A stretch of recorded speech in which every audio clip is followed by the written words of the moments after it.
Perkenalkan, saya Ika Ratna Hendayani dari jurusan Kimia Fakultas Sains dan Matematika Universitas Diponegoro.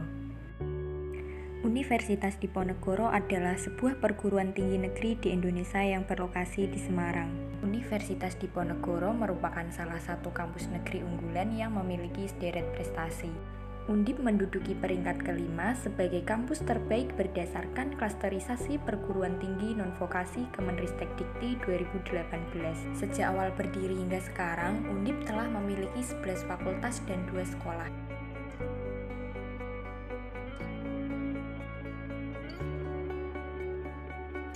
KKN Universitas Diponegoro merupakan bentuk kegiatan yang memadukan dharma pendidikan, penelitian, dan pengabdian masyarakat. Bismillahirrahmanirrahim. Upacara penerjunan mahasiswa kuliah kerja nyata Universitas Diponegoro Tim 2 tahun akademik 2020-2021 Rabu 30 Juni tahun 2021 dimulai. Utamanya anak-anakku, mahasiswa yang peserta KKN yang akan diberangkatkan sebentar lagi. Pertama, mari kita panjatkan puji syukur kepada Allah SWT. Hari ini kita masih diberi pinjaman nyawa, pinjaman keselamatan, dan segala macam nikmat Allah.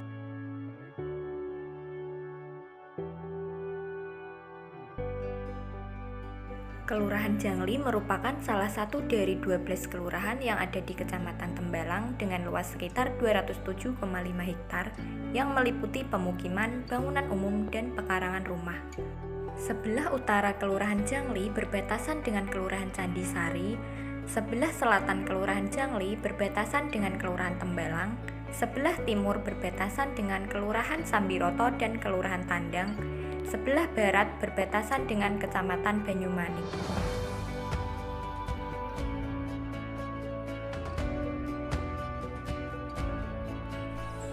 Kelurahan Jangli terdiri dari 5 RW dan 40 RT.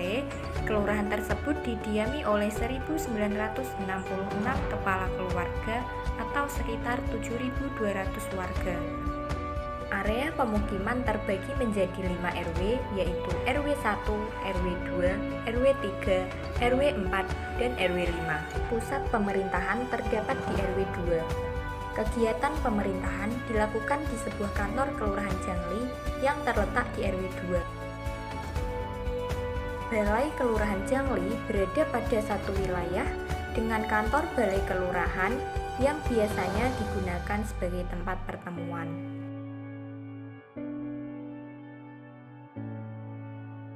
Penduduk Kelurahan Jangli mayoritas beragama Islam yang berjumlah 5.662 orang. Jalan di Kelurahan Jangli sudah beraspal dan kondisinya sedang. Akses jalan menuju Kelurahan Jangli bisa melalui Kompleks Candi Golf dan bisa melalui Kelurahan Kedung Mundung. Sarana dan prasarana yang ada di Kelurahan Jangli antara lain Yayasan Semesta Al-Fatih SMP Semesta 2 yang terletak di Jalan Jangli Gabeng nomor 1. Selain itu, juga terdapat sarana ibadah seperti masjid dan musola. Masjid Al-Munir berada di Jalan Gabeng Jangli. Kondisi sarana ibadah yang ada cukup baik. Di masjid inilah biasanya digunakan sebagai tempat TPQ anak-anak TK dan SD untuk mengaji. Semakin hari, jumlah kasus COVID-19 yang ada terus bertambah. Masih terdapat anak-anak yang belum mematuhi protokol kesehatan seperti selalu berkerumun, tidak memakai masker, dan tidak menjaga jarak. Puluhan pasien COVID-19 terpaksa dirawat di IGD dan selasar rumah sakit. Pasar IGD RSUP Dr. Karyadi Semarang. Antrean akibat jumlah pasien COVID meningkat hingga 4 kali lipat. Limbah cangkang telur ayam banyak ditemukan di sekitar kita sebagai limbah rumah tangga maupun usaha pembuatan jajanan. Struktur fisik cangkang telur yang keras, beraroma amis, dan memiliki warna yang kurang menarik membuat cangkang telur hanya dibuang atau dibakar saja.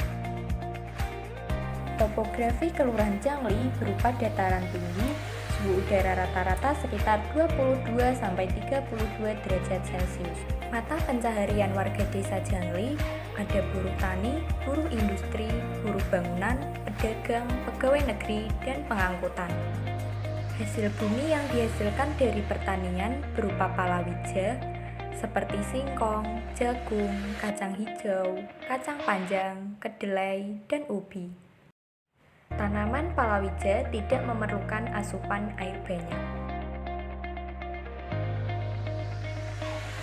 Selain itu, warga Jangli juga membudidayakan tanaman obat keluarga atau yang disebut toga, seperti tanaman cabai, tanaman serai, dan jahe. Jahe digunakan untuk mengobati batuk. Kemudian ada kunyit, kencur, tanaman tomat, lengkuas, dan lidah buaya. Lidah buaya bisa digunakan untuk melembabkan kulit dan mempercepat penyembuhan luka. Warga Jangli memanfaatkan lahan kosong sekitar pekarangan rumah untuk menanam toga. Kelurahan Jangli juga memiliki lahan teras sering kosong yang luas. Di area tersebut terdapat pengerukan tanah dengan eskavator, sehingga dengan dilakukan pengerukan tanah bisa meningkatkan kesuburan tanah jika tidak dilakukan secara terus-menerus. Dengan adanya kegiatan pengerukan tanah tersebut dapat membuka lapangan pekerjaan baru bagi masyarakat Jangli dengan bekerja sebagai buruh. Sebagian masyarakat Jangli juga ada yang mengembangkan usaha peternakan, salah satunya yaitu peternakan sapi. Para peternak menggembala sapi-sapi mereka di area padang rumput yang sangat luas. Pemilik sapi membiarkan sapi-sapi mereka makan rerumputan di alam bebas. Mereka menggembala sapi dari mulai pagi sampai petang. SD Islam Al-Ma'arif merupakan salah satu SD swasta yang terletak di Jangli. SD ini memiliki ruang kelas 1 sampai 6, 1 ruang guru dan 1 perpustakaan. Tenaga pendidik atau guru SD Islam berasal dari warga Jangli sendiri. Luas tanah SD Islam Al-Ma'arif sekitar 2 meter persegi. SD Islam Al-Ma'arif ini berlokasi di Jalan Jangli Gabeng, tepatnya terletak di RT 7 RW 2. Kami mahasiswa KKN membantu mengajar di SD Islam Al-Ma'arif mulai dari kelas 1 sampai kelas 6. Jadwal kegiatan pembelajaran dilakukan secara bergantian setiap harinya. Berbagai macam cara dilakukan untuk mencegah penyebaran COVID-19. Maka dari itu, program 1 KKN yang dilaksanakan yaitu edukasi dan sosialisasi pembuatan sabun cuci tangan ekstra kulit jeruk nipis. Kemudian dilakukan penempelan poster 6 langkah cuci tangan pakai sabun di sekitar rumah warga. Pandemi COVID-19 menuntut masyarakat untuk dapat beradaptasi pada kebiasaan baru yang lebih sehat, lebih bersih, dengan sering cuci tangan pakai sabun sebagai salah satu tindakan pencegahan penularan COVID-19.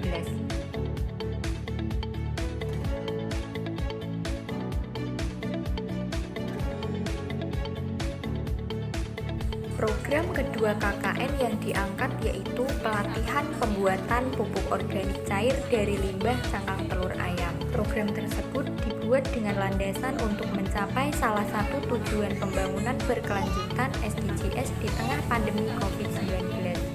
Program ini bertujuan untuk mengajari warga bagaimana cara mengolah limbah cangkang telur ayam menjadi pupuk organik cair, serta dengan adanya program ini diharapkan mampu mendorong inovasi masyarakat untuk memanfaatkan limbah organik dari cangkang telur ayam.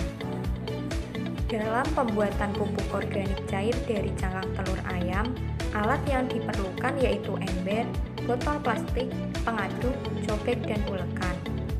Sedangkan bahan yang digunakan yaitu cangkang telur ayam, EM4, gula pasir, dan air.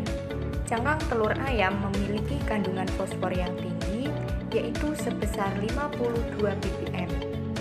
Selain fosfor, cangkang telur ayam juga memiliki komposisi kimia yang terdiri dari protein, lemak, air, serat kasar, abu, dan kalsium sebesar 7,2 gram dalam bentuk kalsium karbonat.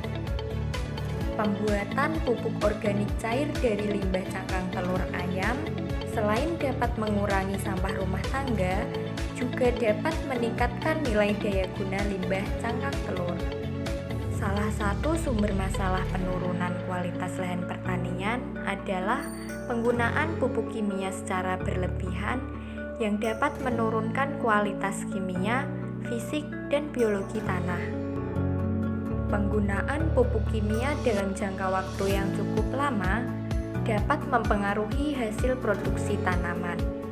Oleh karena itu, upaya-upaya untuk meningkatkan atau memulihkan sifat kimia, fisik, dan biologi tanah sangat diperlukan. Salah satunya adalah dengan memanfaatkan limbah rumah tangga seperti cangkang telur ayam sebagai pupuk organik cair untuk memperbaiki sifat kimia tanahnya. EM4 berfungsi sebagai bioaktivator yang berguna untuk membantu proses fermentasi cangkang telur ayam. Pupuk organik cair cangkang telur ayam yang telah dibuat diaplikasikan ke tanaman obat keluarga atau toga yang sedang dibudidayakan oleh ibu-ibu PKK RT 6 RW 2. Kandungan cangkang telur ayam sangat bagus untuk meningkatkan kesuburan tanaman. Assalamualaikum warahmatullahi wabarakatuh. Waalaikumsalam. Sebelumnya perkenalkan Bu, saya Iqbal Mahdiani, mahasiswa KKN 2 UIN tahun 2021. Di sini sebelumnya saya ingin berkenalan dulu dengan Ibu, dengan siapa Bu Daria, selaku Ketua RT 6. Sebelumnya kemarin waktu sosialisasi kan saya propernya pembuatan sabun cuci tangan. Boleh minta testimoninya terkait produk yang saya berikan itu hasilnya gimana? Hasilnya ya seperti sabun cuci tangan biasa ya. Terus dipakai juga sama seger, lembut. Misalnya kayak sabun yang biasa Ya. Terus kemudian untuk produk yang kedua kemarin pupuk itu udah diaplikasikan ke tanaman sosial. Iya. Sejarah masih belum semua. Kayak bertahap gini Iya. ya langsung. Terima kasih ya Bu ya. Ya.